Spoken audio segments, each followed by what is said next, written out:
Hello and welcome to another We Interview video here on Gamingtrend. My name is Adam Marino, and today we have a chance to talk to the developer and creator of the game Melatonin, David Huynh.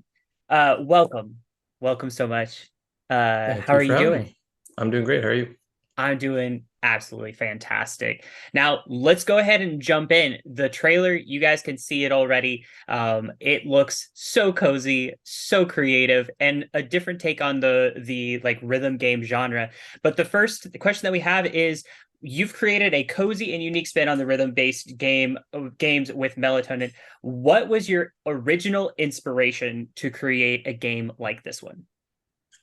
Well, the main inspiration is pretty obvious to fans of Rhythm Heaven, if you've played that. It's one of my favorite series, especially the DS one. So, um, yeah, my just uh, yeah, I've always just loved those games, and there hasn't been a new one for a while. So, uh, that was a pretty big inspiration. But I didn't want to just make just like they already made Rhythm Heaven. I don't want to make just like another Rhythm Heaven, so I try to do my own spin on it. Kind of use my own, like mix in other inspirations from some shows I was watching at the time. So I remember at the time I was watching a lot of Adventure Time, and there's an anime called Mob Psycho 100 that Okay, was like pretty big inspiration too. that's And awesome. also this movie is an animated movie called Paprika. I don't know if you've ever seen that, but it's I've not. I'll have to look that uh up. yeah, that was also a big inspiration. So um yeah, just mixing a bunch of things together. The game actually started more like before I decided on the rhythm game uh style. It was actually kind of a mix of like WarioWare and Rhythm Heaven. So just a bunch of different things going on, but eventually it just kind of ended up in this form.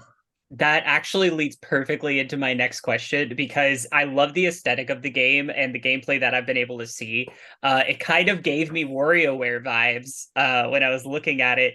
But it's in this like calm dreamscape instead of like manic and like you have to do this so quickly.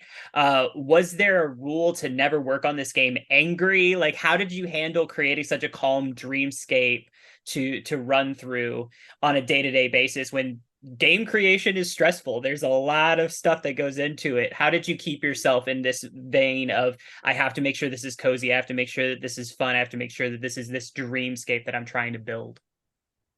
Well, I don't think I did. Like, I don't think the whole game is cozy at all. Like, there's parts of it are kind of meant to be more stressful and Sure. nightmarish, which is like kind of near the end of the game. So there I've is not there is played a the bit. ending, so That's okay. Yeah, there's a bit more variety in there than nice.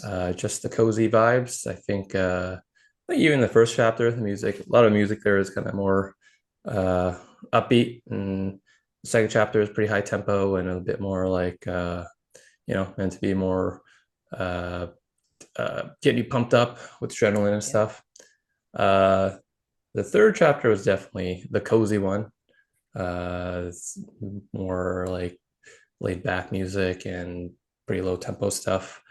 So yeah, I never really had the intention to just make it just all cozy. Nice. Um, Kind of always had the idea to kind of play around with different themes, and especially working with in a music game, like my favorite part of that would be, have a variety of different music and different Yeah. styles, different tempos, and being able to play around with that. So that was more of the main goal. Heck yeah, have a variety, have everything in there for you to be able to do different things. That's awesome. Can you talk about the work that went into creating the game like this in collaboration with the composer? I got some questions back from Cade, and it was a lot of positive things about working with you. And I wonder how that collaboration kind of handled from the creation of the music. You have experience with creating music, so how did that work? Um, well, when I was putting together the demos, the prototypes and everything, I was just using like placeholder songs I found like just randomly on YouTube that just like kind of tries to fit the style and the tempo I was going for. And I was using one placeholder song uh, under his previous artist name of his. Uh, and the song just fit so well that I didn't want to use it as a placeholder anymore. So I just contacted him and his record label, and well, the one that put that song out, and um, yeah, they let me use that song. It was the first song I had for the game, and it was a licensed one, but I liked it enough that I contacted him directly to make new songs for the game, and he did most of the songs, um, maybe around like I don't know, maybe 18 of them or 17 of them Wow. or so. Uh, but I also got a bunch of other um, I think there's probably other like four other people or three or four other people that did some songs that I licensed for the game as well. Nice. Um, and yeah, there wasn't really a clear like process for how I did it. I just had a song in my head and I would try to describe it to different artists and they would come back to me with different types of songs and we just kind of go through a feedback cycle. Um, and I even had a bunch of songs that I never really used because they didn't really fit it really well. But yeah, overall it's pretty smooth because yeah, everyone that worked on the game is pretty talented. So uh, Seems really, like you have a good team around you that's pushing for everything to work as smoothly as possible. yeah, everyone did a pretty good job. That's awesome to hear, especially for, how many people do you have on your development team? The development team is just me. So the See, people, that right there is amazing to me. I've been around, creation of video games. It's not easy. So having it be like that's a huge undertaking, and having people around you that you can trust, having people that can make the vision happen for you while being able to push forward. That's huge. So congratulations on being able to do that. yeah, thank you. Yeah, I wouldn't say like it was a completely solo effort, like work with a lot of Yeah. different collaborators, but yeah, in terms of to the game dev side, yeah, it's just me. That's huge. Well, you've done a great job, but this is a question that we ask to everybody that comes on our show, and that's what is one memory in your time working in this industry that will stay with you as a very happy memory? Mm. Well, so this game is the only thing I've ever done in industry pretty much. So my favorite moments were probably when I did PAX in 2022. That's huge. That was, I think, just a couple months out from the game coming out. And that was the first time that I was showing it to people and seeing people's live reactions and yeah, it was also the first time I got to meet other devs and kind of like actually feel like I was part of the industry. Um, and I mean, it was stressful, like super stressful, but yeah, the feedback was really good, and that was when I first kind of felt confident and maybe people will actually like this game. That must have been a great feeling that it's just like I poured my heart and soul into this. Please, somebody like it, and then you have Yeah, a good reaction. That's huge. yeah, I couldn't even believe it when like people started forming like a lineup to play the game, and I was just like really just surprised. You're there just trying to desperately take like pictures without people seeing. I'm just like, ah. Yeah. That's so awesome. I'm so glad that you've been so excited about doing this and the game's had a good success to it.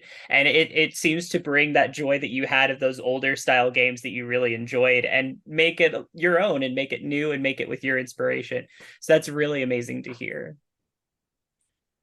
Yeah, it was even cool that uh other devs were showing up to the booth when I was doing PAX and sharing their insights and everything too.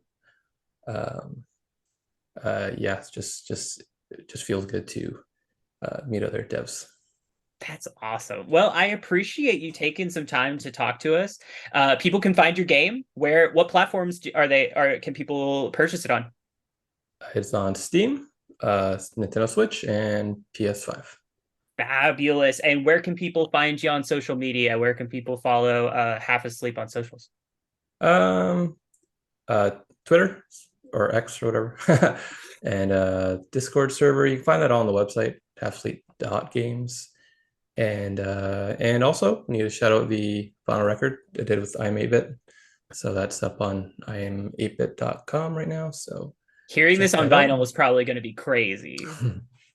Yeah, there's also 4 bonus tracks on there. So Whoa, that's awesome. People are going to Yeah, be really and that excited to hear. that vinyl's already sold out. okay. Oh, it's pretty sold. Whoa, Okay. Yeah. that's awesome. Breaking news. That's awesome. Congratulations. The music's phenomenal. I got to listen to the music. And as a musician myself, I really enjoyed hearing everything. So I'm very excited to pick up the game and start playing through it. I really love rhythm games, so I was excited to be able to talk to you. Thank you so much for taking the time with us. And Yeah, everybody, no you can problem. find his stuff in the comment section below. Thank you so very much. Yeah, thank you so much for having me. All right. Thank you both. Adam, if you